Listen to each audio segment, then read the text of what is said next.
سب سے پہلے یہ چیز آپ ذہن میں رکھیں کہ قربانی کا حکم کیا ہے. تو یاد رکھیں کہ قربانی یہ رسول اکرم صلی اللہ علیہ وسلم کی سنت بھی ہے اور آپ نے اس کا حکم بھی دیا ہے. اس لیے جس کو اللہ نے استطاعت دی ہے، طاقت دی ہے، اس کو کبھی بھی اس میں سستی نہیں کرنی چاہیے.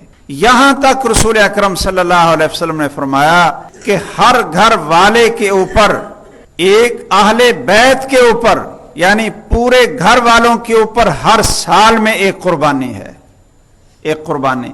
اور پھر آپ نے یہاں تک فرمایا کہ من کان لہ ساعۃ ولم یضح فلا یقربن مصلانا، کہ جس کے پاس طاقت ہے قربانی کرنے کی پھر وہ قربانی نہ کرے، فلا یقربن مصلانا، تو فرمایا کہ وہ ہماری عیدگاہ کے قریب نہ آئے.